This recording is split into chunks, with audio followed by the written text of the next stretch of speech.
आपके हिसाब से सफलता का मतलब क्या? कितना समाज को आप दे सकते हो? आर्टिफिशियल इंटेलिजेंस के बारे में क्या कहना है? बिजनेस के अंदर आज बड़ी तेजी से जगह ले रही है जो नहीं सीखेगा कि नेटवर्किंग करने के टाइम पे लोग गलतियां कौन कौन सी करते हैं जिसको अवॉइड करना चाहिए। आपका वाई बहुत क्लियर होना चाहिए। किसी भी पर्सन को अगर नेटवर्किंग करनी है या अपने बिजनेस को ग्रो करना है तो कौन कौन से स्किल्स चाहिए? मुझे लगता है एक ही स्किल्स है। सर, एक बिजनेसमैन के लिए नेटवर्किंग क्यों जरूरी है? जिसे कहते हैं ना कि जैसे सेल्स परचेज एक बुनियादी जरूरत होती है, उसी तरह से नेटवर्क। बट गौरव सर, 2016 से पहले क्या थे उसके बारे में बहुत कम लोग जानते हैं, तो उसके बारे में जरा बताइए। तो देखिए, मैं ना फॉर्चुनेटली एक बहुत ही सफल। आपकी लाइफ का सबसे कठिन दौर कौन सा था? देखिए, ऐसा होता है जो एंटरप्रेन्योर होता है ना, वो योद्धा की तरह होता है। क्या सर कभी आर्टिफिशियल इंटेलिजेंस नेटवर्किंग की जगह ले पाएगा? नहीं ले पाएगा। तो एक बिजनेसमैन को नेटवर्किंग के लिए कितना समय देना चाहिए? देखिए, मैं इसका जवाब ऐसे देता हूं कि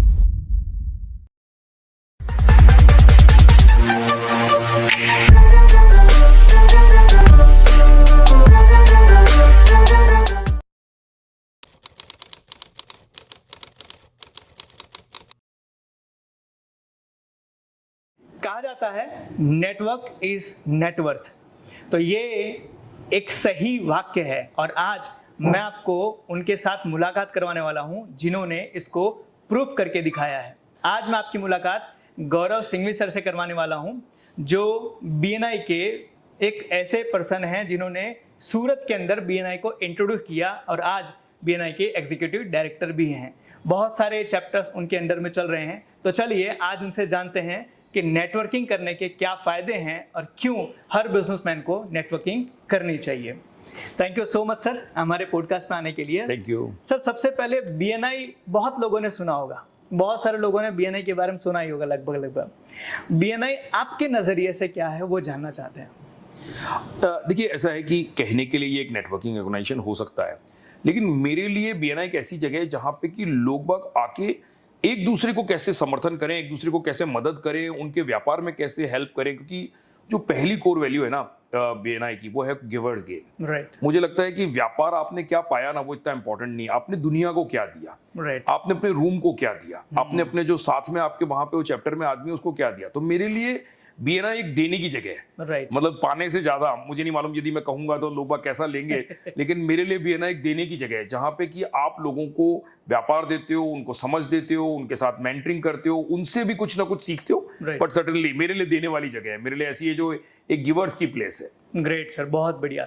सर, बीएनआई का आपके दिमाग में ख्याल क्यों है? क्योंकि आप सर बाय प्रोफेशन सीए हैं और आप आई थिंक अच्छा प्रैक्टिस आपने पूरा मार्केट ही बना लिया है और अच्छा खासा इसमें भी स्कोप है। फिर बीएनआई की तरफ आपका रुझान कैसे गया? देखिए, बीएनआई मेरा बिजनेस नहीं है, पहले तो ये समझें। और मैंने ना बचपन से कम्युनिटीज क्रिएट की है। ओके। मैं एक ऐसा जना रहा हूँ जिसने कि आज तक 14-15 कम्युनिटीज बचपन से क्रिएट की है, तो मुझे मालूम है कि इनकी क्या इंपॉर्टेंस होती है। तो 2016 में जब मेरे को किसी ने बीएनआई के बारे में बताया कि एक इंटरनेशनल संस्था है, इस तरह से ये हिंदुस्तान के काफ़ी शहरों में काम करती है और बीएनआई को सूरत में लाना चाहिए, तो मैं इसको एक नॉर्मल तरीके से लेके आया जब ये सोच रहा था कि कम्युनिटी क्रिएट करनी है। मुझे ऐसा लगता था कि सूरत एक बिजनेस शहर है, राइट, लेकिन यहाँ पे प्रोफेशनलिज्म की रिक्वायरमेंट थी। बिल्कुल। तो मुझे लगा वो जो गैप है ना, उसको हम बीएनआई के थ्रू फिल करेंगे। राइट। तो ये हमारा पूरा का पूरा ऑब्जेक्टिव था लाने का। और उसी लिए कम्युनिटी, मैंने तो कभी सोचा भी नहीं था कि हम 2000-2500 लोग हो जाएंगे।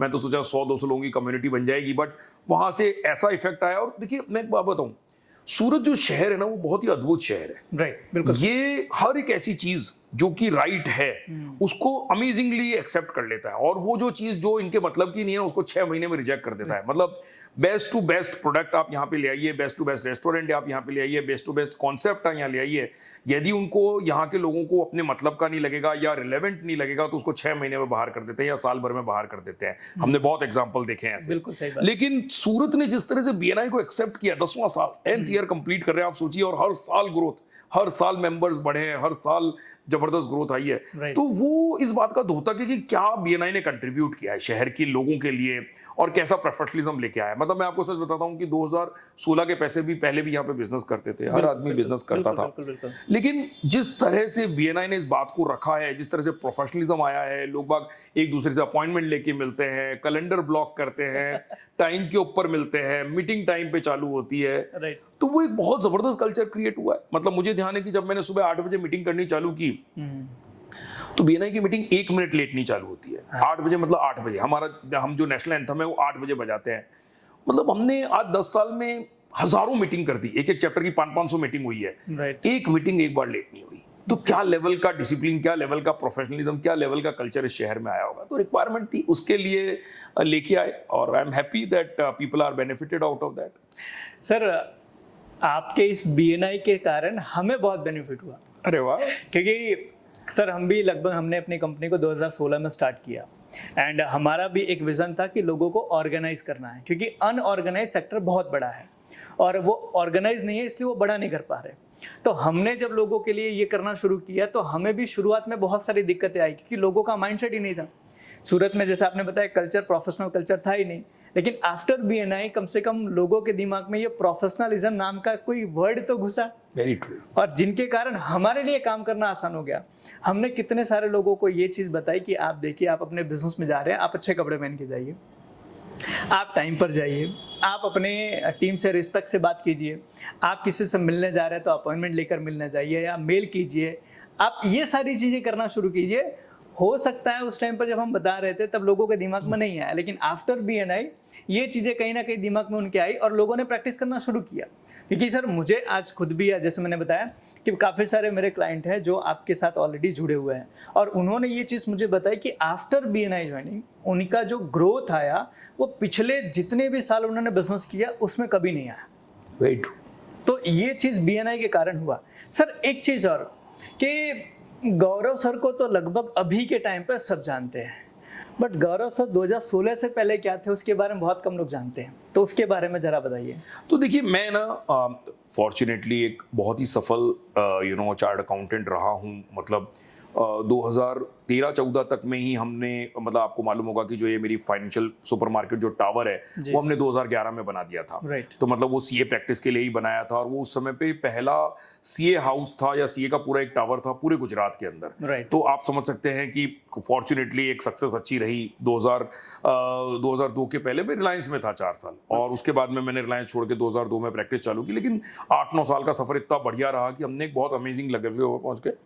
2013-14, 14-15 मेरे लिए बहुत ही एक्स्ट्रॉर्डनरी साल गए। यदि मैं कहूं कि वो मेरे प्रोफेशनल का पीक था तो भी कोई बड़ी बात नहीं होगी। लेकिन उसके बाद में मेरे को रियलाइज हुआ कि दुनिया बहुत बड़ी है, हमको भी बहुत कुछ करना है। तो देन आई हैव स्टार्टेड, 2015 से मैंने एंजल इन्वेस्टिंग चालू की। मैंने, आप देखेंगे तो जिस तरह से बीएनआई को हमने एस्टेब्लिश किया है, सूरत के अंदर एंजल इन्वेस्टिंग का पूरा कॉन्सेप्ट मैं लेके आया हूँ।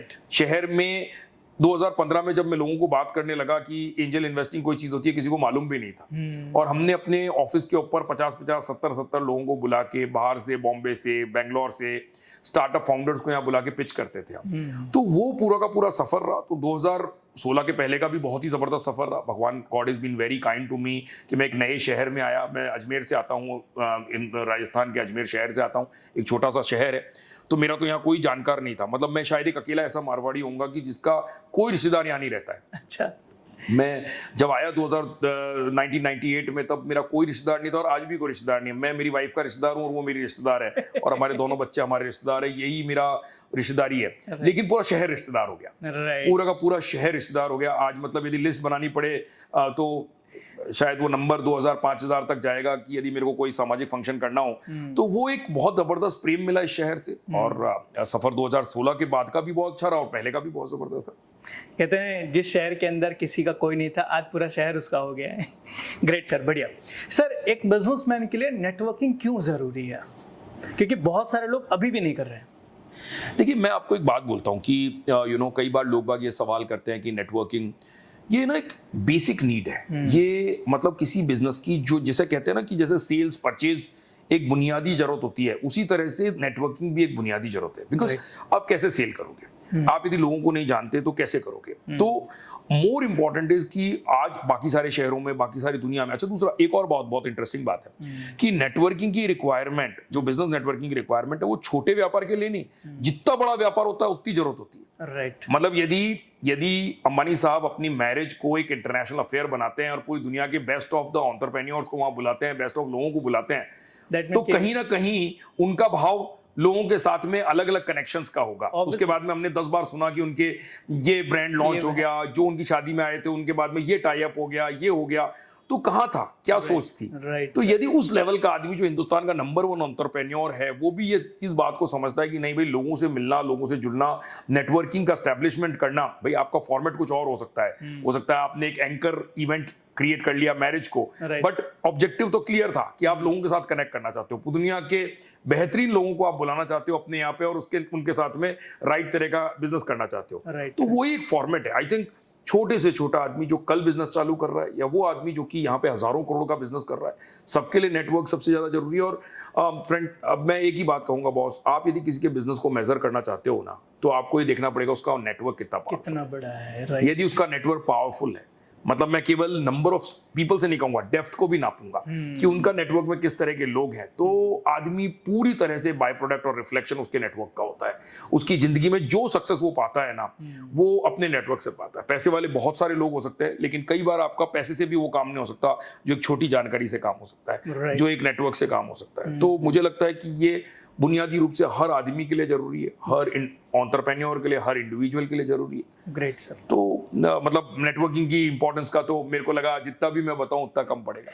सर एक चीज़ और, बहुत सारे लोग नेटवर्किंग करना चाहते हैं, लेकिन जब बारी आती है कुछ इन्वेस्टमेंट करने की कि भाई मुझे BNI ज्वाइन करना है या कोई भी ग्रुप मुझे ज्वाइन करना है, मुझे एक इन्वेस्टमेंट देना है, तो लोग उसको एक्सपेंस की तरह, खर्च की तरह काउंट करते हैं, ना कि इन्वेस्टमेंट की तरह। उनके लिए क्या आप कहना चाहेंगे? देखिए, मैं ये हर आदमी का अपना एक सोच हो सकती है। देखो, BNI एक यूनिवर्सिटी है।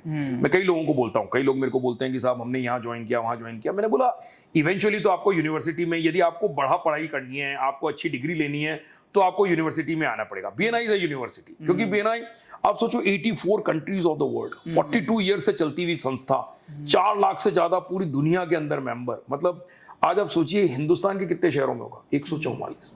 मतलब मैं गारंटी लिख के देता हूं कि यदि किसी एंटरप्रेन्योर को बोला जाए कि आप नाम लिखो, तो मैं गारंटी देखता हूं 40 या 50 शहरों से ऊपर का नाम नहीं लिख सकता, और 144 शहरों का नेटवर्क है BNI का। तो जो आदमी भी एक बड़ा काम करना चाहता है, शहर के बाहर काम करना चाहता है, शहर में अच्छे तरीके से काम करना चाहता है, उसको तो BNI ज्वाइन करना ही पड़ेगा। बट ये हो सकता है आप आदमी टेस्ट कर रहा होता है, आदमी एक्सपीरियंस कर रहा होता है, अपनी खुद की ग्रूमिंग कर रहा होता है, अपने आप को नेटवर्क के लिए तैयार कर रहा होता है। तो हमारे आने के बाद में बहुत सारे नेटवर्किंग ऑर्गेनाइजेशन आए सूरत में। हम उनको ये मानते हैं कि वो हमारे फीडर्स हैं। हम ये मान के चलते हैं कि उन्होंने सबने हमारी मदद करी है। उन सारे नेटवर्क ने हमारे लिए हेल्प करी है, क्योंकि उन्होंने एजुकेट किया लोगों को, अवेयरनेस क्रिएट की, उन्होंने एक रीजनेबल पैसे के अंदर ये बता दिया कि हाँ भाई 5,000 रुपए के अंदर नेटवर्किंग हो सकती है। तो उसको समझ में आ गया कि भाई लाख रुपए का इन्वेस्टमेंट होगा तो मैं क्या ही मल्टीप्लायर कर सकता हूँ। और मैं आपको बताऊं, BNI एक ऐसी जगह है कि जहां जो आप मान लीजिए पूरा नेटवर्किंग का जो इन्वेस्टमेंट है, उसको आप प्रैक्टिकली 2 महीने में निकाल सकते हो। मतलब BNI कनेक्ट हमारा जो पावरफुल टूल है, जो लोग नहीं जानते, BNI कनेक्ट ऐसी पावरफुल टूल है जो पूरी के पूरी दुनिया के 4 लाख मेंबर्स को एक साथ कनेक्ट करता है। आप यदि मान लीजिए आगरा जा रहे हैं, यदि मान लीजिए आप कलकत्ता जा रहे हैं, यदि आप मान लीजिए बेंगलोर जा रहे हैं, तो वहां पे पूरा का पूरा नेटवर्क आपके लिए अवेलेबल है। सब कुछ आपके पास अवेलेबल है। आपको ऑस्ट्रेलिया काम करना है, वहां नेटवर्क अवेलेबल है। आपको अर्जेंटीना काम करना है, वहां पे आपके लिए नेटवर्क अवेलेबल है। आपको वियतनाम काम करना है, वहां पे आपके लिए नेटवर्क अवेलेबल है। तो मतलब मुझे लगता है कि इसके बारे में कोई एक्सप्लेन करने की जरूरत ही नहीं है। देखिए, सब समझते हैं कि यदि आप ट्रेन में सफर करते हैं तो क्या पाते हैं, और प्लेन में सफर क्या करते हैं तो क्या पाते हैं। हो सकता है ट्रेन का सफर 12 घंटे में आपको कहीं पहुंचाए, और प्लेन का सफर वो 1 घंटे में पहुंचा दे। तो ये तो आपके समय की कितनी कीमत है। जिस आदमी के लिए उस 11 घंटे की कीमत है, वो प्लेन में सफर करेगा, और जिस आदमी के लिए उस 11 घंटे की कीमत नहीं, वो ट्रेन में सफर करेगा। ये तो उसकी चॉइस है। एग्जैक्टली।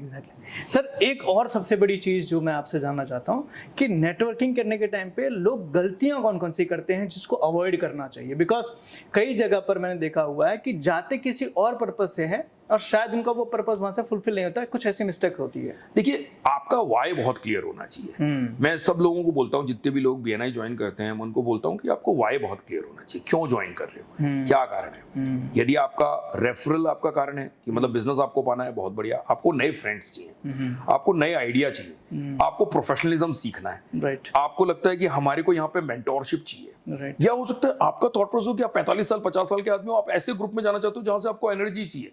क्योंकि देखिए, मैं नेटवर्किंग में हर बार बोलता हूं, जो जो यंग लोग होते हैं ना वो एनर्जी लेके आते हैं, राइट, और जो एज में ओल्डर लोग होते हैं वो एक्सपीरियंस लेके आते हैं, और इन दोनों का जो समन्वय होता है ना वही पावरफुल नेटवर्किंग होती है। राइट, मतलब आप केवल यदि 45 या 50 के हैं तो आप उसी तरह के लोगों में मिलेंगे तो एक्सपीरियंस का ही घर्षण हो जाएगा। राइट, लेकिन यदि आप ऐसे ग्रुप में मिलते हैं जहां पे कि 25 साल का भी एक लड़का है, 30 साल का भी एक लड़का है, और आप 45-50 के भी हैं, तो एक्सपीरियंस और एनर्जी का एक दूसरे के साथ में समन्वय होगा और वो बहुत ही पावरफुल होता है। राइट, मतलब if you are at 50 and you think यार क्यों काम करना है, तो एक 30 साल के लड़के को देख के आप इंस्पायर होते हो, यार जबरदस्त यार, अभी तो बहुत कुछ करना बाकी है।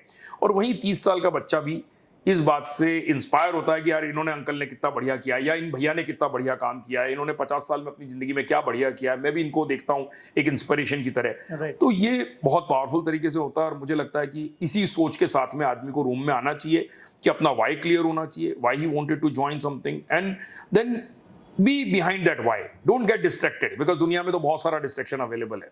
तो सर आपके हिसाब से आपका क्या सजेशन रहेगा कि किसी को आना चाहिए तो कौन सा वाई लेकर आना चाहिए? नहीं, ये डिपेंड करता है। देखिए आप जीवन के किस सफर में हैं। हाँ। हो सकता है कई आदमियों के पास में बिजनेस खूब होता है, उनको लगता है कि नहीं बिजनेस मेरी रिक्वायरमेंट नहीं है, मेरी रिक्वायरमेंट तो जो है वो लोगों से मिलना है, मेरे पास फ्रेंड सर्कल उतना पावरफुल नहीं है। देखिए मैंने एक चीज सीखी है जीवन में, बचपन से उसको प्रैक्टिस करता हूं। आप उन 5 लोगों का एवरेज है जो आपके साथ में रहते हैं। You are average of the 5 people you are surrounded with. Right, तो यदि आप 8 के हैं और अपने आप को 10 के लोगों के साथ में जोड़ेंगे ना, तो एक बार आप 8.5, 9 और 10 हो जाएंगे। राइट, मैं ग्रेडियंट की बात कर रहा हूं। लेकिन यदि आप मान लीजिए 10 के हैं और आप 8 के लोगों के साथ में रहेंगे तो क्या होगा?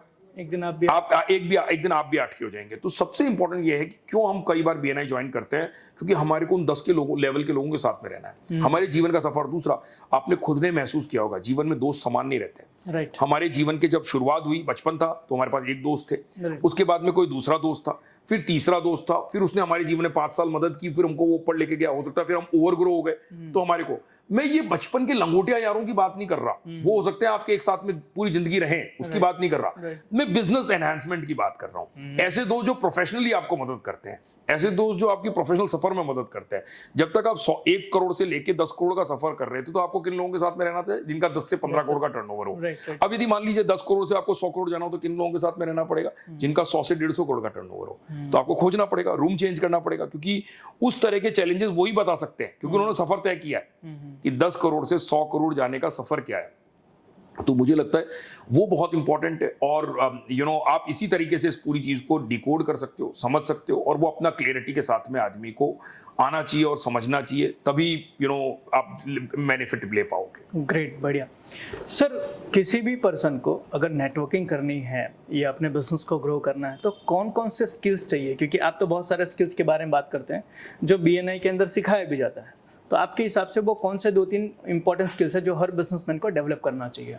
मुझे लगता है एक ही स्किल चाहिए, ग्रेट लिसनर। ग्रेट लिसनर, सुनना चाहिए। हाँ, बस मुझे लगता है कि नेटवर्किंग की सबसे पावर जो होती है ना, बोलना पावर नहीं होती, सुनना पावर होती है। बिकॉज ज्यादा बोलने वाला आदमी को कोई पसंद करता है, मैं नहीं समझता हूँ, लेकिन जो सुनता है ना आदमी, वो ऑब्जर्व भी कर पाता है, वो लोगों को अच्छी तरह से उनकी वैल्यू भी क्रिएट कर पाता है, और उस बात को भी समझ पाता है कि सामने वाला क्या कहना चाहता है और क्यों कहना चाहता है। तो नेटवर्किंग की सबसे एक स्किल की यदि बात की जाए जो ग्रेट होती है, वो है पावर ऑफ ग्रेट लिसनिंग। आप सुन पाते हैं क्या आपके पास में वो धैर्य है कि लोगों की बात को आप पूरी तरह से समझ पाते हैं कि वो क्या सुनना चाहता है, क्या कहना चाहता है। ग्रेट, मतलब एक इंसान को सुनना बहुत ज़रूरी है, और कहा जाता है भगवान ने इसलिए हमें 2 कान दिए और मुंह एक दिया है। मुंह एक ही दिया है। ग्रेट सर, आज जैसे कि आपने बताया कि एक स्किल्स बहुत ज़रूरी है, तो जब हम किसी भी नेटवर्किंग ग्रुप से कनेक्ट होते हैं तो हम वहाँ पे बहुत सारे रिलेशंस बनाते हैं, बहुत सारे लोग के साथ हम कनेक्ट होते हैं। उनके साथ रिलेशन मेंटेन कैसे करना चाहिए? बिकॉज कुछ लोग मिलते हैं लेकिन उनसे वो कनेक्टिविटी बिठा नहीं पाते हैं कि उनके लिए फ्यूचर के अंदर कुछ अच्छा कर पाए, तो एक रिलेशन मेंटेन कैसे? इसके अंदर मैं 2 बातें करता हूँ। पहले तो कैसे करना चाहिए उसका तरीका होता है ऑथेंटिक, ऑनेस्ट एंड ऑथेंटिक। जितना आप ऑनेस्ट और ऑथेंटिक होंगे ना, लोग उतना पसंद करेंगे आपको। आपको लगता है कि आप स्मार्ट हो, आप लोगों को बना सकते हो, ऐसा कुछ नहीं होता है। सब कुछ सी थ्रू होता है। जब 52 मीटिंग में आप मिलते हो तो तीसरी, चौथी, 5वीं मीटिंग में सब कुछ साफ दिखाई देने लग जाता है सामने वाले के बारे में। तो यदि आप कोई भी बनावट करोगे, आप ऑथेंटिक नहीं होगे, आप ऑनेस्ट नहीं होगे, तो लोग बाग आपको पसंद नहीं करेंगे।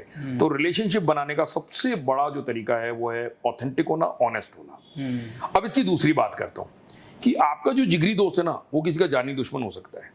बिल्कुल होता है बिल्कुल। और किसी का जानी दुश्मन आपका जिगरी दोस्त हो सकता सही है। बात। इसका मतलब फर्क क्या है? आदमी में फर्क नहीं है, केमिस्ट्री में फर्क है। ओके। आदमी में कोई फर्क नहीं। वो आदमी जिसका जिगरी दोस्त है तो उसके लिए तो वो सबसे बेहतरीन आदमी हो गया, और वो आपका भी हो सकता है, किसी का जिगरी दोस्त जानी दुश्मन भी हो सकता है। तो मुझे लगता है केमिस्ट्री जो है ना वो बहुत इंपॉर्टेंट चीज है। यदि दो लोगों की आपस में केमिस्ट्री सेट हो जाती है, और केमिस्ट्री के लिए भी सहज होना, सरल होना और ऑथेंटिक होना बहुत जरूरी है। तो वो हमारे को समझना जरूरी है, और ये भी समझना जरूरी है कि जरूरी नहीं कि हर आदमी से बनेगी। राइट। ये संभव भी नहीं है, ये हो भी नहीं सकता। हो सकता है कि 50 के चैप्टर में आप 15 आदमियों से बहुत जबरदस्त ग्रेट रिलेशन और 35 को केवल आप जानते हो। ये समझ ये एक्स्ट्राऑर्डिनरी है। आप इस जो मैं 50 के साथ में ग्रेट रिलेशनशिप क्रिएट कर लूं, वो कभी संभव ही नहीं है। राइट। और वो ट्राई भी नहीं करना चाहिए, वो प्रयास भी नहीं करना चाहिए, क्योंकि वो हो नहीं सकता है, वो संभव नहीं है। क्योंकि हमारे पास में एक बैंडविड्थ की चोक, हम मतलब एक समय के बाद हमारा बैंडविड्थ चोक हो जाता है यदि हमको लोगों को समय देना। बिकॉज देखो, सबसे बड़ा संबंधों के लिए इंग्रेडिएंट क्या होता है? सबसे बड़ा क्या इंग्रेडिएंट होता है? टाइम, समय देना। सही बात है। टाइम। मेरे घर में मेरी बीवी को मेरे से संबंध सुधारने क्या करना पड़ेगा? उसको समय देना पड़ेगा। मेरे को मेरे बच्चों के साथ संबंध सुधारने क्या करना पड़ेगा? मेरे को समय देना पड़ेगा। मेरे को अपने फादर मदर के साथ संबंध सुधारना क्या है? शाम को उनके साथ बैठना पड़ेगा, सुबह उनके साथ में नाश्ते पे बैठना पड़ेगा, उनके साथ बात करनी पड़ेगी, उनको समय देना पड़ेगा। वही दोस्त भी होते हैं, और वही हमारे संबंध, वो बिजनेस रिलेशनशिप भी होते हैं। Are you giving the sufficient time to them? If you are not giving a sufficient time, और केवल आप काम के लिए ही फोन करते हो, अच्छा ये कर देना, ये खरीद ले, ये बेच दे, ये कर ले, तो एक समय के बाद में वो ट्रांजिशनल रिलेशनशिप रह जाते हैं। तो समय देना पड़ता है, तो वो बहुत इंपॉर्टेंट है। तो जरूरी नहीं है कि आप 50 आदमियों को समय दे सको, हो सकता है 15 ही लोगों को समय दे सको, 20 ही लोगों को समय दे सको। बट ये एक इंपॉर्टेंट जगह होती है जहां पे आप उन 50 लोगों में से 15 बेहतरीन आदमी खोज पाते हो। इसलिए जरूरी है 50 के चैप्टर में होना, इसलिए जरूरी है 100 के चैप्टर में होना, इसलिए जरूरी है 150 के चैप्टर में होना, क्योंकि आपको उन 150 में से वो 15 आदमी खोजने जो आपके लिए बेहतरीन है, आपकी केमिस्ट्री साथ होती है और आपके जिगरी दोस्त हो सकते हैं। कहा जाता है सर कि किसी भी इंसान को सफल बनने में उसके और सफलता के बीच में 7 लोग होते हैं, तो हमें तो 15 मिल रहे हैं। 100%। 15 में से अगर 7 लोग हमें वो मिल गए जो हमें हमारी जिंदगी में सफल बना सकते हैं, तो ऑब्वियसली सर एक चीज़, जैसे आपने समय की बात की, तो एक बिजनेसमैन को नेटवर्किंग के लिए कितना समय देना चाहिए? बिकॉज आज एक बिजनेसमैन जो छोटा बिजनेस लेकर बैठा है, जो एमएसएमई में है, उसके पास बहुत सारे टास्क होते हैं या ओवर बिजी होता है, वो सारा टास्क खुद लेकर चलता है, तो उसको कितना समय निकालना चाहिए नेटवर्किंग के लिए? देखिए, मैं इसका जवाब ऐसे देता हूं कि जैसे जीवन की बुनियादी रिक्वायरमेंट होती है सोना, खाना और बाकी सारी चीजें, वैसे ही बिजनेस की बुनियादी रिक्वायरमेंट होती है नेटवर्किंग। तो आप मेरे से पूछो कि क्या मैं इसको सेपरेट कर सकता हूं, तो सेपरेट नहीं कर सकता हूं। ये ऑनगोइंग प्रोसेस है। मतलब यदि मेरा एक कस्टमर जो 7 साल से है, उसको मैं यदि 3 साल से नहीं मिला हूं, तो उससे मिलके जाना भी एक रिक्वायरमेंट है, और वो नेटवर्किंग भी है। क्योंकि जरूरी नहीं है कि जो आदमी मेरे को कंटिन्यूअसली बिजनेस दे रहा है उससे मैं नहीं मिलूंगा तो उसके नए बिजनेस का मेरे पास में शेयर नहीं आ रहा है, वो कंटिन्यू करेगा, वो भी नहीं हो रहा है। तो अपन कभी भी इसको सेपरेट नहीं कर सकते हैं, क्वांटिफाई नहीं कर सकते हैं। मेरे लिए तो जो आदमी बिजनेस में है उसकी कंटिन्यूअस सतत उसको नेटवर्किंग करते ही रहना पड़ेगा, उसको वो समय देते ही रहना पड़ेगा। It's a ongoing process. आप ये कहोगे नहीं भाई 5 घंटे देने से सफिशिएंट हो जाएगा कि 15 से सफिशिएंट हो जाएगा, वैसा नहीं है। ये एक ऑनगोइंग है, ये सतत चलते रहने वाला सफर है जो कि करते ही रहना पड़ता है।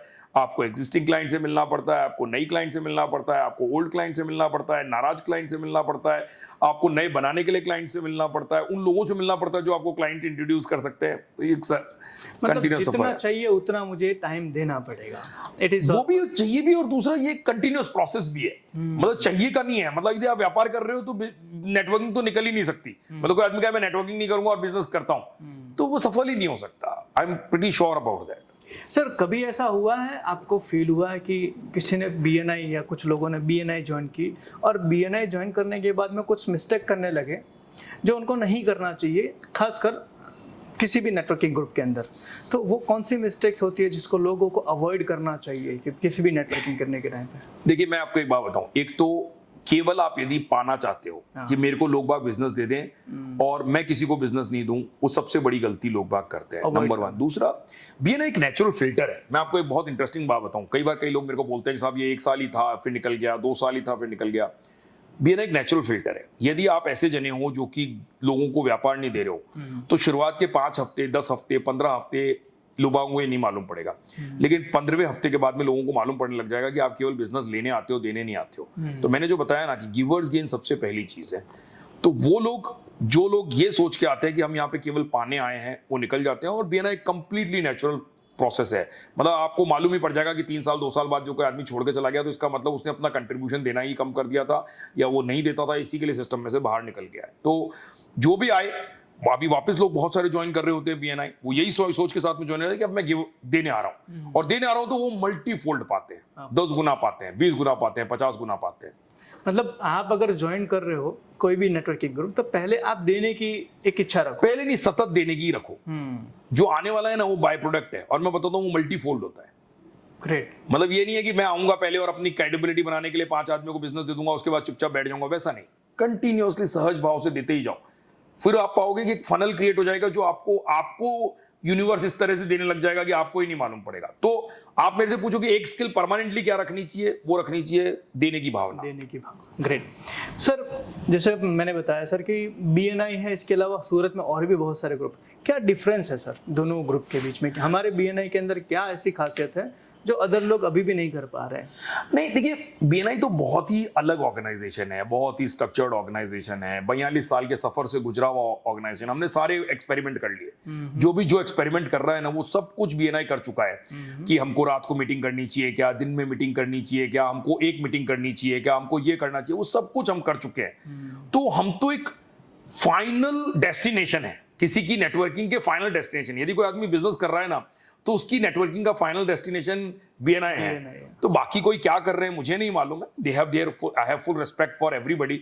बट मुझे लगता है कि सिस्टम की बात कर लें, प्रोसेसेस की बात कर लें, नेटवर्क की बात कर लें, ग्रोथ की बात कर लें, टेक्नोलॉजी की बात कर लें, डेप्थ की बात कर लें, कोई आसपास भी नहीं आके खड़ा होता है। मतलब यदि दुनिया में 1 से 10 की नंबर होएगा तो मुझे लगता है बीएनआई नंबर 1 पे आता है उस 1 से 10 में। दूसरा कोई 11वां 12वां हो सकता है, लेकिन 1 से 10 में तो नहीं हो सकता। ग्रेट सर, नेटवर्किंग करने के टाइम पे या बीएनआई के अंदर किसको ज्यादा बेनिफिट मिलता है, इंट्रोवर्ट को या एक्सट्रोवर्ट को? दोनों को फायदा मिलता है। कैसे? देखिए, इंट्रोवर्ट आदमी जो होता है ना उसके नेचुरल फ्रेंड बनने लगते हैं। मैं आपको बताता हूं, क्योंकि कई लोग अप्रिशिएट करते हैं। मैंने आपको क्या बताया, एक स्किल क्या जाननी चाहिए आपको, सुनने की। तो इंट्रोवर्ट आदमी क्या करता है, सुन रहा होता है, और उसके कारण उसके नेचुरल फ्रेंड बनते हैं। बिकॉज दुनिया सब उस आदमी को पसंद करते हैं जो हमारे से सुन के चाहता है। अब मेरी बात को समझिएगा, एक समय के बाद में शुरुआत में हमको प्रभावी कौन कर सकता है, जो आदमी खूब अच्छा बोलता है। लेकिन एक समय के बाद में, जब समय बीत जाता है, उसके बाद में हमको कौन आदमी अच्छा लगता है, जो सुनता। तो हो सकता है कि जो इंट्रोवर्ट आदमी उसको 3 महीने 5 महीने लग जाएं, लेकिन उसके बाद में जो उसकी दोस्तियां बनती है ना, जो उसकी प्रखरता बनती है ना, वो बहुत ही अलग लेवल की होती है। ये मैं आपको गारंटी दे सकता हूँ। और एक्सट्रोवर्ट को भी फायदा होता है। एक्सट्रोवर्ट को तो पहले दिन से फायदा होता है, बिकॉज वो अच्छा बोल पाते हैं, अच्छा लोगों से मिल पाते हैं। तो दोनों को बहुत जबरदस्त फायदा होता है। और इंट्रोवर्ट को फायदा होता है कि यदि वो उससे ओवरकम करके एक्सट्रोवर्ट बनना चाहता है या अपने आप को इंप्रूव करना चाहता है, तो BNI is a platform.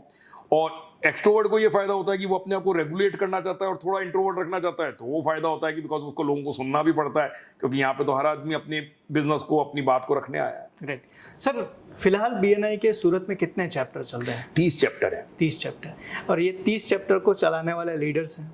Sir, ये लीडर्स बनते कैसे? आप कैसे सिलेक्ट करते हो कि यार इस बंदे के अंदर लीडरशिप की क्वालिटी है? देखिए, ऐसा है कि अब कम्युनिटी बिल्डिंग का सबसे बड़ा जो रेसिपी होती है ना, वो यही होती है that you give power to people, you empower them. और फॉर्चुनेटली बीएनआई सूरत की 100% ग्रोथ मेरी और डॉक्टर निधि की नहीं है, हमारे मेंबर्स की है। हमारे मेंबर्स में से जो नेचुरल लीडर्स निकले हैं वही हैं। अब मतलब कोई आदमी आज की तारीख में हमारे यहाँ पे एक सीनियर डायरेक्टर लेवल पे होगा, डायरेक्टर लेवल पे होगा, बहुत ही सीनियर होगा, उनके साथ में बहुत सारे लोग इंस्पायर होंगे, हो सकता है मेरे से ज़्यादा लोग उनसे इंस्पायर हों। वो नेचुरली आया है क्योंकि वो गिवर्स थे, वो ग्रेट लोग थे। मतलब मैंने आइडेंटिफाई नहीं किया, मेरे को उनको नेचुरली लगा, मैंने उनको एक मौका दिया, उन्होंने अपने आप पिकअप कर लिया। उसी तरह से सारे लोग डेवलप हुए हैं और फॉर्चुनेट हैं। मतलब मैं सच बताता हूँ, जो लीडर डायरेक्टर टीम हमारे पास में है वो one of the rare team है, बहुत ही जबरदस्त टीम है। और ऐसे बहुत सारे लोग अपने आप को कहेंगे कि उन्होंने उससे पहले, मतलब जैसे मान लिया उन्होंने बीएनआई ज्वाइन किया, उसके पहले वो 10 साल बिजनेस करते थे, 20 साल से बिजनेस कर रहे थे, उनको कभी मौका ही नहीं मिला कि उनको इस तरह से ऑर्गेनाइजेशन को लीड करें। ऐसा मौका ही नहीं पड़ा कि वो एंटरप्रेन्योर ग्रुप को लीड करें। लेकिन यहाँ आने के बाद में मौका मिला, यहाँ आने के बाद में वो चैप्टर के प्रेसिडेंट बने, यहाँ आने के बाद में चैप्टर में वाइस प्रेसिडेंट बने, यहाँ आने के बाद में कोऑर्डिनेटर बने, और उसके बाद में जब उनकी नेचुरल स्किल डेवलप हुई तो डायरेक्टर बने। तो मतलब मुझे लगता है कि 100% नेचुरल ऑर्गेनिक ग्रोथ हुई है बीएनआई की, 100% ऑर्गेनिक। हमने तो कोई भी इनऑर्गेनिक ग्रोथ करी ही नहीं है। मतलब तो सर, ये जो लीडर्स बन रहे हैं, इनमें कौन सी क्वालिटीज होती है जिससे वो ग्रो करते हैं? 100% वो कहूंगा गिवर की क्वालिटी होती है। अच्छा, हाँ, बिल्कुल। दैट मीन कि मैं ये मान सकता हूँ सर, बीएनआई का पूरा कोर जो है that is about giving. Givers gain, पहला कोर वैल्यू गिवर्स गेन, और वही फंडामेंटल है। मतलब यदि मैं उसको हटा देता हूं ना तो कुछ बचेगा ही नहीं। ओके, मतलब मेरे लिए वही चीज है। और ये जो जितने लीडर की आप बात कर रहे हो ना, आप जाके इनके जेनेसिस में देखोगे ना, ये लोगों को जो इन्होंने पाया ना बीएनआई से, उससे लाभ पहुंचाना चाहते थे। ये चाहते थे कि मैंने पाया है, आप भी और पाओ। यही उनकी भावना थी। इसके कारण उनकी लीडरशिप एम्पलीफाई हुई और आज वो जबरदस्त ग्रेट लीडर्स बन गए। Great sir. कभी ऐसा हुआ कि कोई लीडरशिप के ऊपर आया, पहले वो अच्छा कर रहा था, he was doing good, but जैसे वो लीडर बना उसने कुछ मिसयूज अपने पावर का या कोई ऐसी अनएथिकल प्रैक्टिस करनी शुरू कर दी? नहीं, अभी तक तो देखिए ऐसा कुछ हुआ नहीं। और दूसरा मैं एक बात बताता हूँ, हर आदमी अपने जीवन के अलग अलग फेजेस में चल रहा होता है। हर आदमी का हर समय ना तो अच्छा चल रहा होता है ना बुरा चल रहा होता है। Right. कोई आदमी अपने जीवन के कभी अच्छे फेज में होता है, कभी बुरे फेज में होता है। दूसरा, हमारे जीवन में जो कुछ हो रहा होता है ना, वो हमारी पर्सनल लाइफ से गवर्न हो रहा होता है। यदि हमारी पर्सनल लाइफ में कोई चैलेंजेस चल रहे होते हैं ना, तो उसका रिफ्लेक्शन हमारे बिजनेस पे, हम जिस तरह से बीएनआई में वर्तन कर रहे हैं उस पे, वो सब आता ही आता है। और मेरे को ये लगता है कि बीएनआई में वही लोग सस्टेन कर सकते हैं जो कि एथिकली राइट है, मोरली करेक्ट है। यदि कोई आदमी मोरली राइट नहीं होगा या एथिकली राइट नहीं होगा, वो अपने आप सिस्टम में से बाहर निकल जाएगा, फिर वो अपने रास्ते खोजेंगे, वो अलग बात है। बट जो लोग यहाँ पे हैं, क्योंकि देखिए ये तो बहुत बड़ा फिल्टर है, बहुत अमेजिंग लोग हैं यहाँ पे। आप ये चाहो कि मैं लोगों को कोई भी तरीके से हार्म पहुंचा दूं या चीट कर लूं, वो प्रैक्टिकली पॉसिबल ही नहीं है। दैट मीन कि इम्प्लीमेंट करना। देखिए, जैसे मैं आपको बताऊं, बीएनआई में फॉलोअप का बहुत जबरदस्त सिस्टम है। हर चीज पूरी हायरार्की है। Okay. लीडरशिप टीम पूरी तरह से काम करती है, उनका पूरा प्रॉपर डेलीगेशन होता है। यदि आप जाएंगे कभी जैसे बीएनआई मीटिंग में कभी अटेंड करेंगे, तो आप देखेंगे हर एक पर्टिकुलर की चीज के लिए कोऑर्डिनेटर है। उन कोऑर्डिनेटर के साथ में उनके एक राइट लोग अलाइंड है। जैसे प्रेसिडेंट है, उनके साथ में उसकी खुद की टीम है। वाइस प्रेसिडेंट है, उनके साथ में उनकी खुद की टीम है। मतलब हर चीज, मैं आपको बताऊं कितना साइंटिफिक है बीएनआई। हमारे यहाँ पे गोबी, गोली, गोफी, ये 3 पोजीशन होती है। वो क्या इंटरेस्टिंग पोजीशन है। God is and God's of the first impression. जब आप चैप्टर में कोई विजिटर आ रहा है तो उनको रिसीव करने के लिए हमने क्या बना रखा है, गोफी। That is called God and goddesses of the first impression. उसके बाद होता है गोबी।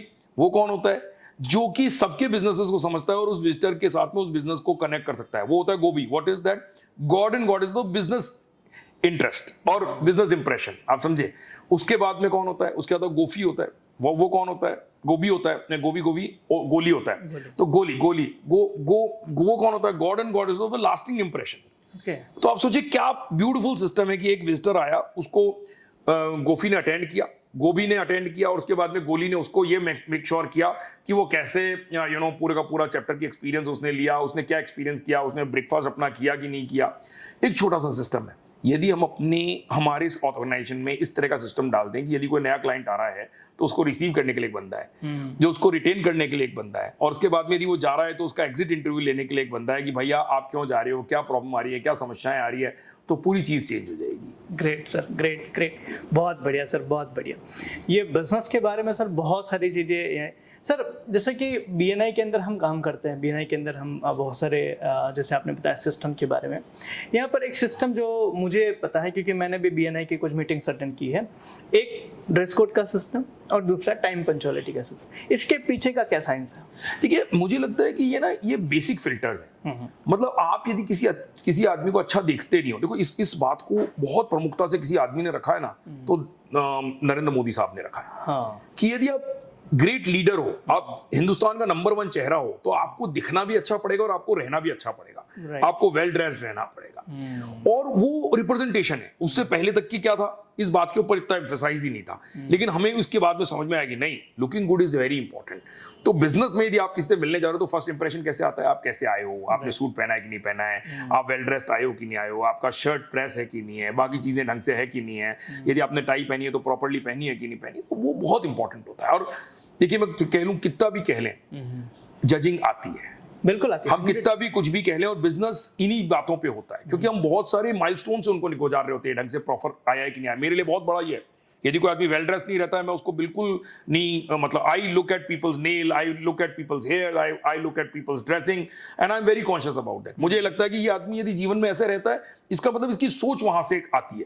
तो इसलिए it is very important to be living in that kind of a perfectness, या आप अपने आप को ढंग से कैरी करो, वो पहली बात होगी। दूसरा, टाइम पंक्चुअलिटी तो नॉन नेगोशिएबल है। मतलब मुझे बताऊं आपको, जीवन में एक जो रिसोर्स है ना, जो सबसे क्रिटिकल है, जो गया तो आ ही नहीं सकता, वो है टाइम। राइट। तो यदि आप उसको रिस्पेक्ट नहीं करते हो ना, तो आप किसी चीज को रिस्पेक्ट नहीं करते। ग्रेट सर, ग्रेट, बढ़िया, बहुत बढ़िया। क्योंकि सर पिछले 10 सालों से हम लोगों को ये चीज़ चिल्ला चिल्ला के स्टेज पर से बोलते हैं कि आप ड्रेसिंग बढ़िया करो, ऑफिस जा रहे हो, ऑफिस के कपड़े आपके अलग होने चाहिए कंपेयर टू आपके जो कैजुअल्स होते हैं। होता क्या है, लोगों को सर मैंने देखा है गलती करते हुए, ऑफिस पे घर के कपड़े पहनेंगे और गोवा जाएंगे तो ऑफिस वाले कपड़े पहनेंगे। मतलब मैंने यहाँ तक देखा है कि गोवा के अंदर लोग फॉर्मल शर्ट पैंट शूज पहन के बढ़िया सा घूम रहे हैं, जबकि वहाँ पर कैजुअल होने की ज़रूरत है।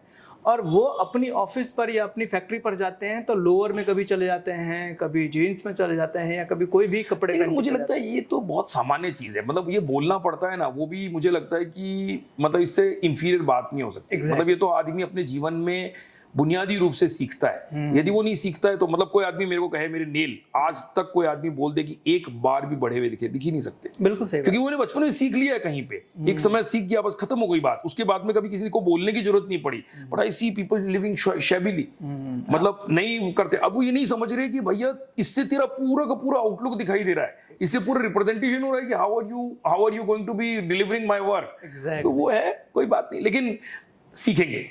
और जो लोग इसमें परफेक्ट होते हैं, I tell you very very great result generate करते ऑब्वियसली 100%। ग्रेट रिजल्ट जनरेट करते ये तो मैं सर प्रैक्टिकली मैंने भी बहुत अनुभव किया है, क्योंकि जितने भी प्रोफेशनल्स को आप मिलेंगे, क्योंकि सर हम एमएसएमई में काम करते हैं तो जनरली उनकी जो बेसिक चीज़ है ना उसके ऊपर हमें ज़्यादा काम करना पड़ता है।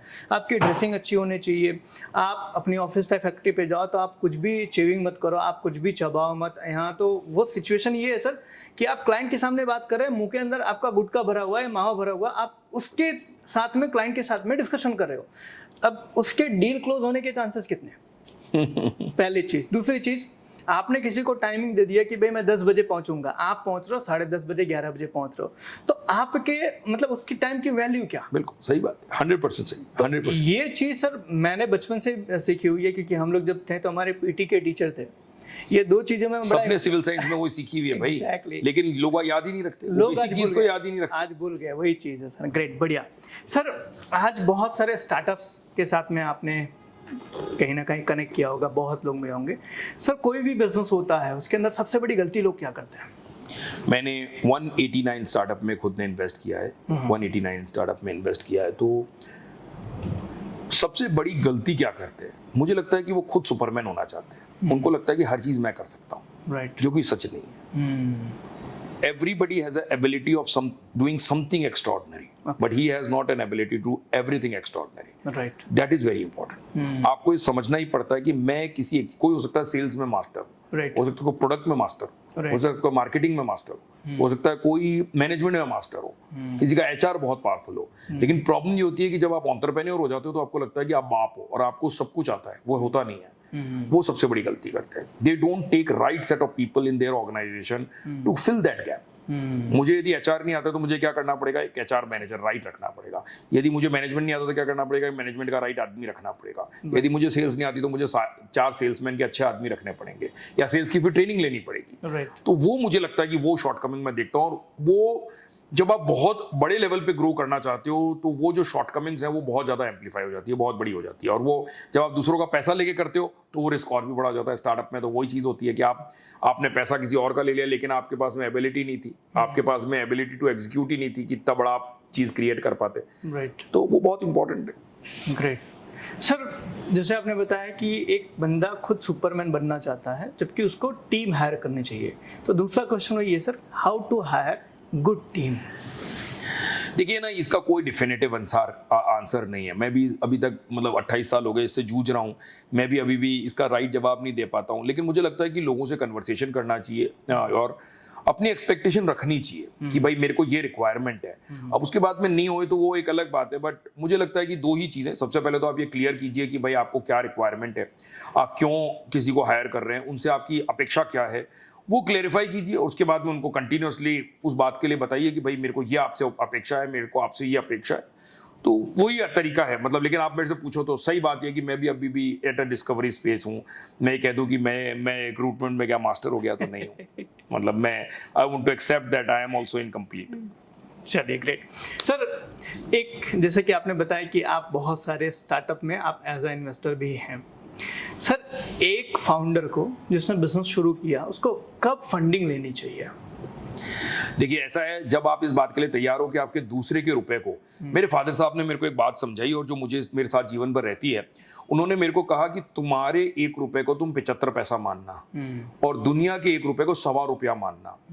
ये मेरे को उन्होंने सिखाया कि यदि किसी आदमी से 1 रुपया ले तो उसको ये मानना कि 1.25 रुपया उसने दिया है, और अपना खुद का यदि उस व्यापार में 1 रुपया लगाया तो मान लेना 75, कोई फर्क नहीं पड़ता है। वो बहुत इंपॉर्टेंट है। यदि आप में वो भावना है कि मैं दूसरे के पैसे को अपने पैसे से ज्यादा बेहतर तरीके से संभाल पाऊंगा, तभी फंड रेज करना चाहिए, उसके पहले नहीं करना चाहिए। यदि आप उसको लेके केयरलेस हो, देखो नुकसान किसी का भी हो सकता है, कोई भी आदमी अपने प्रयास में फेल हो सकता है, लेकिन इंटेंशनली नहीं होना चाहिए। राइट। यदि ये बाय प्रोडक्ट ऑफ बिजनेस की रॉन्ग डूइंग है, नीति चेंज हो गई, सरकार की कोई पॉलिसी चेंज हो गई, कुछ और हो गया, तो वो जो इंटरनल एक्सटर्नल बहुत सारे फैक्टर होते हैं, उनको मैं बात नहीं कर रहा। लेकिन आपका इंटेंट यदि पहले दिन से, मतलब आपको लगता है कि यार मैंने तो इन्वेस्टर से पैसा रेज कर लिया, इस बात का क्या ही फर्क पड़ता है, उसने तो रिस्क ही लिया ना। अरे भैया उसने रिस्क ली हो सकती है, लेकिन तूने ये बात के लिए नहीं लिए कि तू किसी का पैसा खत्म कर देगा। तो मुझे लगता है वो बहुत इंपॉर्टेंट है। तो जब भी आप पैसा रेज करना चाहते हैं, पहले इस बात के लिए पूरे तैयार हो जाओ कि हाँ मैं एक ट्रस्टी की तरह वर्क कर रहा हूँ, मैं किसी का पैसा मेरे को संभालने के लिए दिया और मैं एक ट्रस्टीशिप की पूरी भावना के साथ में इस पैसे को संभालूंगा और ध्यान रखूंगा कि यदि मेरे पैसे को खर्च करते हुए मैं एक बार सोचता हूं तो दूसरे के पैसे को खर्च करने के पहले 3 बार सोचूंगा। ग्रेट। तो सर एज अ इन्वेस्टर आप क्या देखते हैं जब आपके पास कोई फंड रेजिंग के लिए आता है? देखिए मैंने तो इस बात को बार बार कहा है और बहुत लोग जानते हैं कि मैं 3P फॉर्मूला पे ऊपर करता हूं, जिसको हम बिल्कुल पूरी तरह से कहते हैं कि प्रमोटर, प्रोडक्ट और पोटेंशियल मार्केट, ये 3P होते हैं। इनके बेसिस पे हम इवेलुएट करते हैं। तो प्रमोटर में जो फाउंडर होता है उसको हम इवेलुएट करते हैं कि उसके अंदर पैशन कितना है, उसके अंदर एटीट्यूड कैसा है, उसकी एक्सपीरियंस क्या है और उसका नॉलेज क्या है। इन चारों का इंटरजंक्शन जो होता है वो फाउंडर होता है, प्रमोटर होता है। उसके बाद में प्रोडक्ट, कि आपने प्रॉब्लम को कितना बढ़िया समझते हो। मेरे लिए सोल्यूशन इंपॉर्टेंट नहीं है। आप एज अ फाउंडर प्रॉब्लम को बढ़िया समझते हो ना, तो आप सोल्यूशन ले आओगे 4 प्रयास के बाद में, 10 प्रयास के बाद में, 20 प्रयास के बाद में। मतलब जब भी दुनिया के किसी भी आदमी ने बड़ा कुछ क्रिएट किया है ना, तो पहली बार में नहीं किया, लेकिन उसको समस्या राइट मालूम थी, उसको मालूम थी कि मैं सॉल्व क्या कर रहा हूँ। तो मेरे लिए सबसे इंपॉर्टेंट कि फाउंडर क्या अपनी प्रॉब्लम को ढंग से समझता है, क्या उसको मालूम है क्या मैं सॉल्व करने क्या जा रहा हूँ। तो वो तीसरा पोटेंशियल मार्केट। हिंदुस्तान 140 करोड़ की जनसंख्या का कंट्री है, तो यदि आप 5 करोड़ लोगों के लिए कुछ सॉल्व नहीं कर रहे ना, तो मेरे लिए प्रोडक्ट नहीं है। आप ऐसा कोई छोटा सा प्रोडक्ट बना रहे हो कि भैया मैं केवल हिंदुस्तान के 10 लाख लोगों को इम्पैक्ट होगा, हो सकता है वो सोशली इम्पैक्टेबल प्रोजेक्ट हो सकता है, मैं मना नहीं करता, उसकी भी अपनी जगह है, लेकिन क्या वो इन्वेस्टेबल है, मेरे को नहीं लगता। सर कभी आपने किसी स्टार्टअप को रिजेक्ट किया है फंडिंग का? बहुत बार किया है मैंने, तो आज तक 12,000 पिचेस सुनी है, उनमें से इन्वेस्ट तो केवल 200 में ही किया है।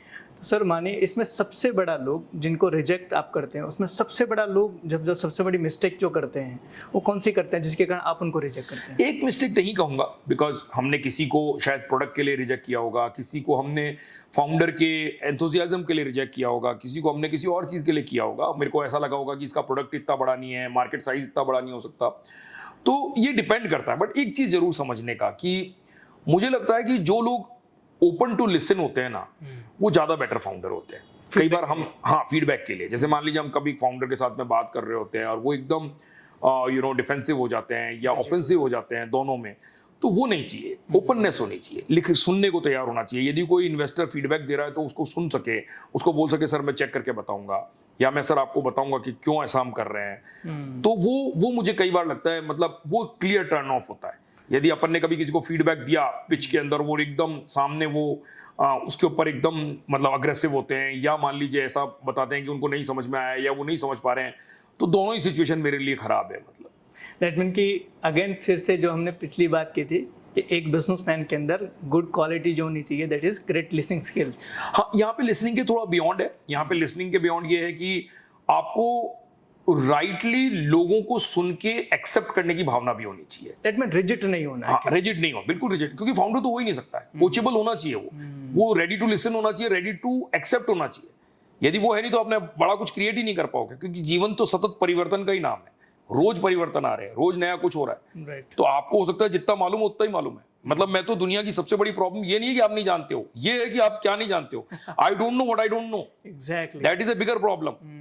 मतलब जो मुझे मालूम है कि मेरे को नहीं मालूम है वो तो छोटी प्रॉब्लम है, हाँ, जो मुझे मालूम ही नहीं है कि मुझे मालूम नहीं है वो कितनी बड़ी प्रॉब्लम है। एग्जैक्टली। ग्रेट, बढ़िया, बहुत बढ़िया sir.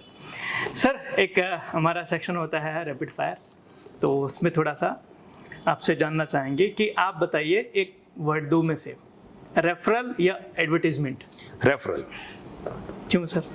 Certainly, because referral is more sustainable. आपकी क्रेडिबिलिटी मेरे को अटैच होके आती है। जब यदि आप मेरे को रेफरल दोगे तो आपकी क्रेडिबिलिटी उसके साथ में अटैच हो गई। लेकिन यदि हम एडवर्टाइज कर रहे हैं तो हम केवल अपने प्रोडक्ट के बारे में बात कर रहे हैं, उसमें कोई क्रेडिबिलिटी नहीं आई, तो दैट इज वेरी इंपॉर्टेंट। और रेफरल में ट्रस्ट भी आ जाता है। हाँ, वही मतलब ट्रस्ट या क्रेडिबिलिटी एक ही चीज है। ग्रेट। रिलेशनशिप या revenue? Relationship 100%, because revenue is a by product of relationship, but revenue का बाय प्रोडक्ट रिलेशनशिप नहीं है। ग्रेट। सर एक बिजनेसमैन के लिए बुक या पॉडकास्ट? दोनों का अपना इंपॉर्टेंस है। मतलब मैं ये कहूंगा कि अभी नए जमाने में पॉडकास्ट की भी अपनी इंपॉर्टेंस है, बिकॉज आप ट्रेवल कर रहे होते हो तो it's easy to listen and all of that. And books, I am a great fan of books, I love reading books, but दोनों का अपनी जगह है। मतलब मैं कहूँ कि मैं एक ही तरफ लीन होऊंगा तो वो मैं नहीं होऊंगा। मुझे लगता है बुक्स भी बहुत ग्रेट आइडिया देती है, और कई बार आप एक अच्छा पॉडकास्ट सुन के भी अपने आप को इनहेंस कर सकते हो, आप उसके बारे में जान सकते हो। तो I will give both. In the new environment you have to practice both. Book भी पढ़नी चाहिए और पॉडकास्ट भी देखना चाहिए। इंट्रोवर्ट या एक्सट्रोवर्ट एक बिजनेसमैन? ये मतलब बड़ा इंटरेस्टिंग है। मतलब मैं कहूंगा कि बिजनेस में एक्सट्रोवर्ट होना चाहिए और घर में इंट्रोवर्ट होना चाहिए। सर ऐसा क्यों? सर्टेनली, बिकॉज घर जो जगह होती है ना, वहां पे मुझे लगता है वाइफ होती है, आपके बच्चे होते हैं, उनके साथ में उनको सुनना बहुत जरूरी होता है। राइट। बिकॉज हम जब बाहर होते हैं तो हम तो एज अ सुपरमैन, जैसे मैंने बताया कि एक एंटरप्रेन्योर सुपरमैन होता है, वो हर समय छक्के ही चौके मारने में रहता है या पिच पे ही खेल रहा होता है। तो मुझे लगता है घर में आप इंट्रोवर्ट हो, सुनो, अपने माँ बाप को सुनो, अपनी वाइफ को सुनो, अपने बच्चों को सुनो, that is a great idea. ठीक है, बिजनेस में तो एक्सट्रोवर्ट होना ही चाहिए, बिकॉज नहीं तो मालिक कैसे बेचोगे। सर कई बार हम बहुत सारी कंपनी की कंसल्टिंग करते हैं, तो हमारा एक सेक्शन होता है, हम टीम के साथ मीटिंग करते हैं कि बिजनेस को समझने के लिए टीम से मीटिंग किया जाए कि भाई क्या है। तो कई बार टीम बोलती है, बोले सर ये अपने घर का गुस्सा हमारे ऊपर उतारते हैं। इसीलिए ना घर में सुनना जरूरी है ना, नहीं तो वहां पे आप सुनोगे ही नहीं तो फिर। लेकिन बाहर जाके ऑफिस के अंदर एक्सट्रोवर्ट हो जाते हैं, तो स्टाफ जो होता है ना वो भी डिफेंसिव हो जाते हैं। 100%। ओके। रिस्क या स्टेबिलिटी? ठीक है, रिस्क के बिना तो कुछ हो ही नहीं सकता। राइट। मतलब मेरी तो line he romancing with risk. मैं तो लाइफ में करता ही वही हूँ, एक ही चीज करता हूँ। तो मेरे लिए तो यदि आप जीवन में कुछ अद्भुत क्रिएट करना चाहते हो तो रिस्क लेना ही पड़ेगा, उसका कोई सब्स्टिट्यूट नहीं है। कोई आदमी बोले कि मैं कंफर्ट जोन में काम करूंगा और मैं बड़ा कुछ क्रिएट कर लूंगा, कोई कर पाया नहीं और कोई कर सकता नहीं है। राइट, ग्रेट, बढ़िया। सर कॉफी मीटिंग या Zoom meeting? Coffee meeting, certainly. I love to meet people in person, I love to meet people on coffee, I love, because मैं एक बात बताऊं, हम बात नहीं कर रहे होते हैं, हम बॉडी लैंग्वेज को अंडरस्टैंड कर रहे होते हैं। और बॉडी लैंग्वेज अंडरस्टैंडिंग जो हो सकती है ना, वो हर समय आपको इन पर्सन मीटिंग में होती है। इसीलिए बीएनआई को कोई सब्स्टिट्यूट नहीं कर सकता, कोई चेंज ही नहीं कर सकता। कितने भी डिजिटल प्लेटफॉर्म आ जाएं, बीएनआई को कोई सब्स्टिट्यूट ही नहीं कर सकता। बिकॉज जो आप एक रूम में जाके जो एक लोगों के साथ में जो वार्मथ क्रिएट करते हो, जो रिलेशनशिप क्रिएट करते हो, वो कभी भी जूम में नहीं आ सकता। ग्रेट, बढ़िया। मनी और ट्रस्ट? ट्रस्ट 100%, बिकॉज ट्रस्ट का बाय प्रोडक्ट मनी हो सकती है, बट मनी का बाय प्रोडक्ट ट्रस्ट नहीं हो सकता। सर लीडरशिप की कोई एक ऐसी हैबिट जो हर बिजनेसमैन को डेवलप करनी चाहिए? एक तो आपने बताया लिसनिंग स्किल्स, इसके अलावा? मुझे लगता है कि मतलब जैसे मैं मेरे लिए बात करूंगा, मैं बाकी के लिए नहीं कह सकता, अनबिलीवेबल फॉलोअप का मास्टर होना चाहिए। Fortune lies in the follow up. Okay. मतलब मैंने जीवन भर यही सीखा है कि जीवन में आप काम दे देते हो उससे भी फर्क नहीं पड़ता है, आप काम अच्छा कर सकते हो उससे भी फर्क नहीं पड़ता है, लेकिन आपका जो भी रिजल्ट होता है ना, वो इस बात पे डिपेंड करता है कि आपका फॉलोअप कितना पावरफुल है। So I have always learn that fortune lies in the follow up and you should be master of follow up. Sir follow up से एक चीज़ मैं आपको और बताना चाहूँगा। सर 2019 में मैं आपसे मिला था, आपको शायद याद नहीं होगा। 2019 में हम इसी ऑफिस में आए थे, मैं आया था, मेरे साथ एक गुंजन मैडम थे, और हम एक पर्सनालिटी डेवलपमेंट का सेशन करना चाहते थे बीएनआई के अंदर। उस टाइम आपसे मुलाकात हमारी हुई। वंडरफुल। एंड तब से हम आपको चेज कर रहे हैं कि एक दिन हम जरूर सर को मिलेंगे। नहीं, अच्छा है ना बॉस, आज अपना ये सब हुआ और बहुत अच्छा मेरे ख्याल में अपना जो कन्वर्सेशन हो रहा है बहुत पॉजिटिव है। जो लोग इसको सुनेंगे वो सर्टेनली इससे कोई बेनिफिट ले पाएंगे। ग्रेट। सर हर एंटरप्रेन्योर को एक कौन सी ऐसी किताब है जो पढ़नी चाहिए जरूर? देखिए बहुत सारी किताबें अब तो और भी आती है। मैंने अपने जीवन में 4-5 किताबें हैं जिनको मैं बाइबल की तरह मानता हूँ। मैं मानता हूँ कि उनको मैं कंटिन्यूअसली पढ़ता हूँ। मतलब गीता कह लो, बाइबल कह लो, कुरान कह लो, तो जो भी कुछ भी कह सकते हैं। तो जैसे 7 हैबिट्स ऑफ स्टीवन कॉफी, मतलब वो जो है ना, वो मतलब हाईली इफेक्टिव पीपल की जो 7 हैबिट है, मुझे लगता है उस जैसी कोई book, one of the very rare book है वो। राइट। उसके बाद में Rich Dad Poor Dad, because financial management के लिए वो जो बुक है रॉबर्ट कियोसाकी की, वो बहुत ही पावरफुल बुक है।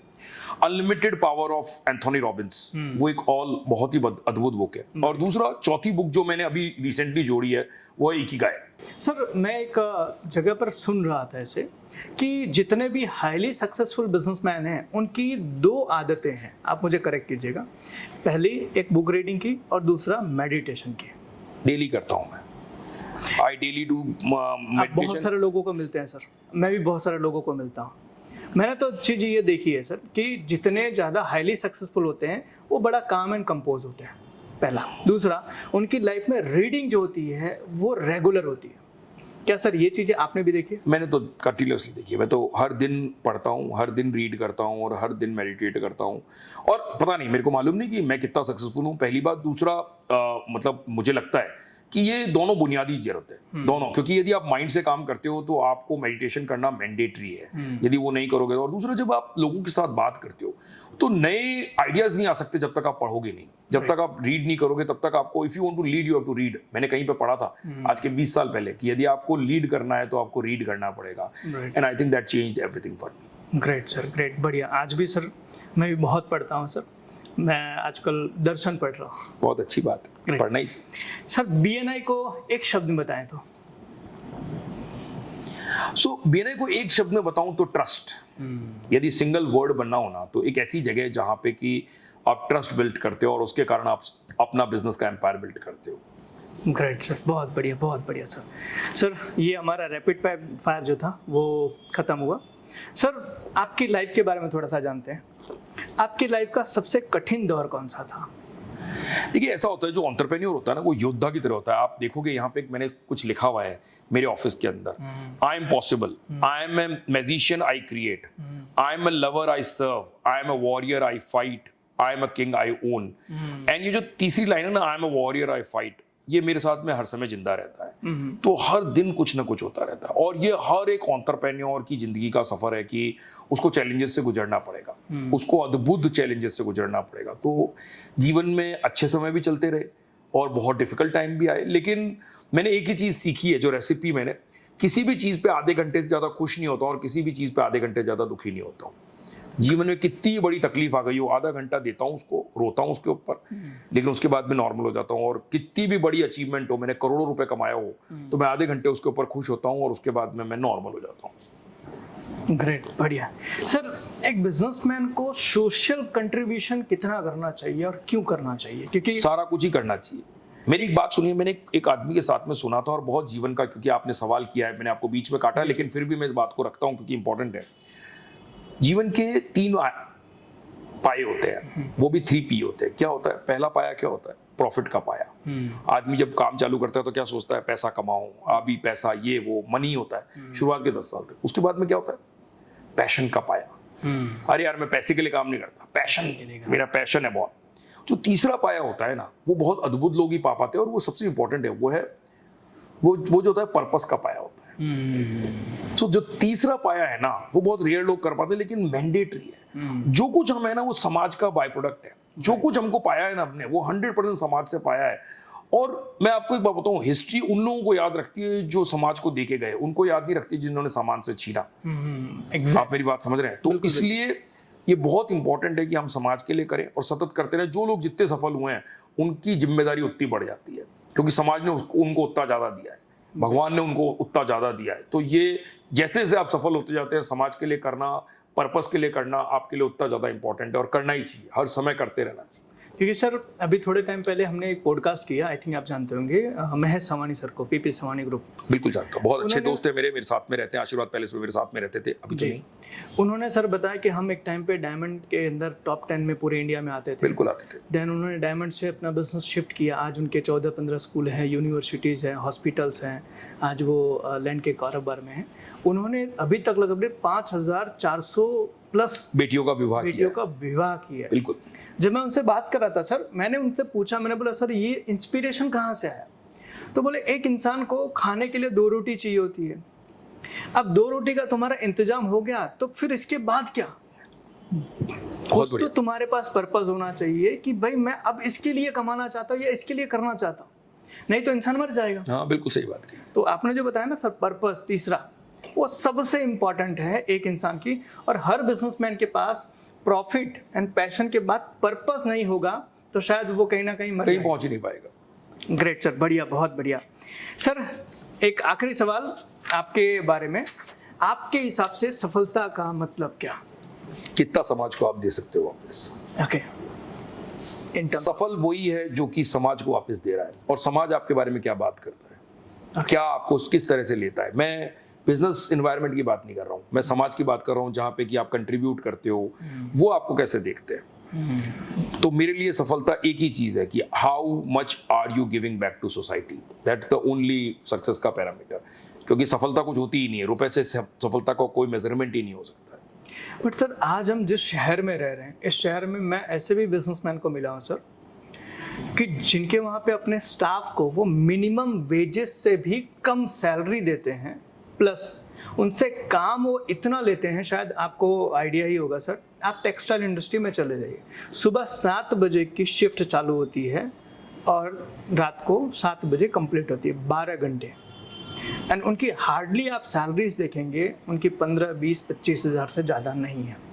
मतलब उनको आज भी सरवाइव करने में अपने परिवार के साथ में बड़ी मुश्किल आ रही है सर। क्या उन बिजनेसमैन को कुछ सोसाइटी की जवाबदारी नहीं होनी चाहिए?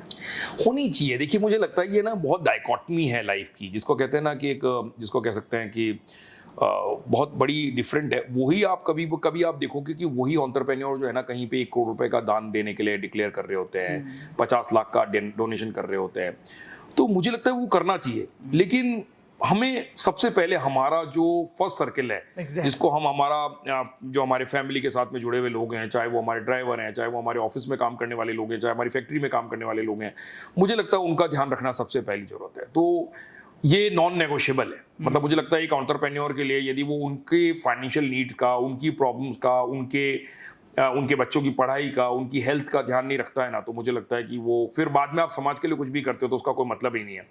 देखिए मेरे को किसी ने एक बात बताई थी कि, और जिसको मैं प्रैक्टिस भी करता हूँ, जीवन में 3 ही लोग महत्वपूर्ण है। पहला है मैं खुद, दूसरा है मेरी वाइफ, मेरे बच्चे, मेरे फादर मदर, ये मेरे लिए सेकंड है, और नंबर 3 है समाज, जिसको मैं जानता हूँ या जो लोग मेरे साथ में काम करते हैं या लोग जो मेरे साथ में करते हैं। और इनका ऑर्डर यही होना चाहिए। इन तीनों का यदि आप टेक केयर नहीं करते ना, तो आप कहीं नहीं पहुंच सकते। सबसे पहले तो आपको अपनी टेक केयर करनी चाहिए इन एवरी सेंस।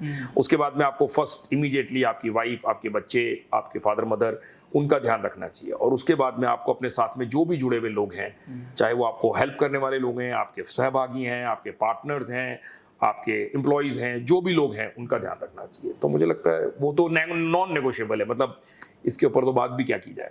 क्योंकि सर कभी कभी सर हम जब कंसल्टिंग के लिए जाते हैं, तो जब उनके टीम से बातें करते हैं, तो कई बार टीम जो है ना रोती है कि सर हमारे ये सिनारियो है, हमारे घर की ये पोजीशंस हैं, और हमारी इन चीज़ों के अंदर हमारे ऑनर का या हमारे बॉस का कहीं पर भी किसी चीज़ में हेल्प नहीं होता।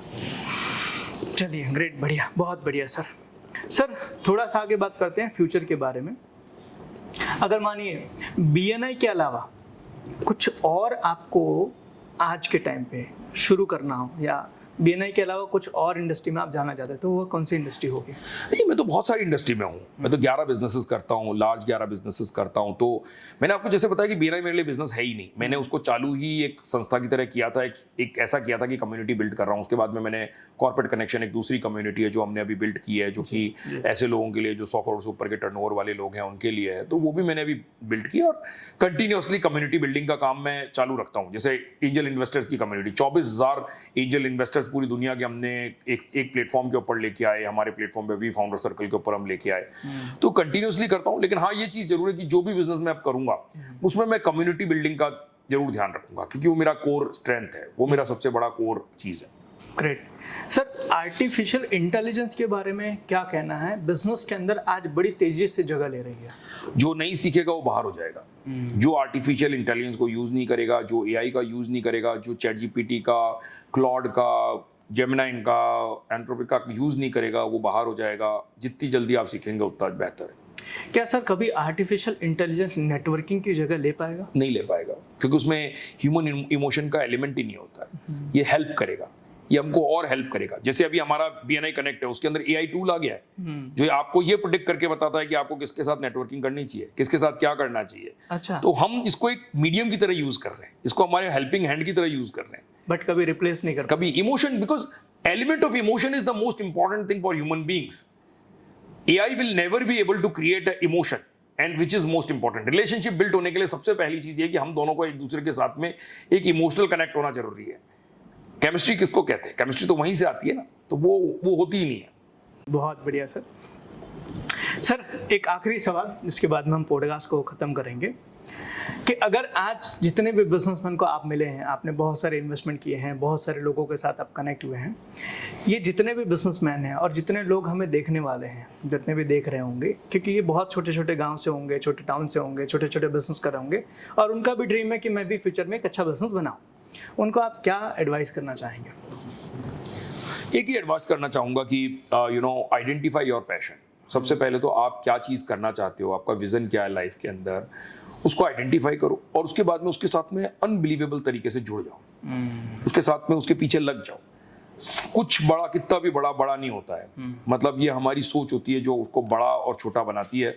तो मैं तो एक ही बात कहूँगा, identify your goal, identify your vision, and then just stick to that, और पूरी जिंदगी उसके साथ में पैशनेटली जुड़ के उस काम को करो। और उसके बाद में जैसा अपन ने बात करी है कि फिर पर्पस की जर्नी पे निकल जाना, समाज को वापस कुछ देना। Great sir. सर एक मेरा पर्सनल क्वेश्चन है, बताइए ना। BNI का फ्यूचर का क्या प्लान है सर? 5000 मेंबर होंगे हम सूरत में आने वाले अगले 2 से 3 सालों के अंदर हम 5000 मेंबर होंगे। We are going to be, आज हम 2100 मेंबर हैं, और आने वाले समय के अंदर हम 5000 मेंबर होंगे। इस शहर की नीड है, ये रिक्वायरमेंट है, जरूरत है इस शहर की कि 100 चैप्टर होने चाहिए और 5000 मेंबर होने चाहिए। Great sir, thank you so much sir. बहुत अच्छा लगा, बहुत मज़ा आया आज इस पॉडकास्ट के अंदर, और बहुत सारी चीज़ें मेरी खुद की क्लियर हुई, साथ में हमारे जो व्यूवर होंगे उन लोगों ने भी बहुत सारी चीज़ें सीखी होंगी।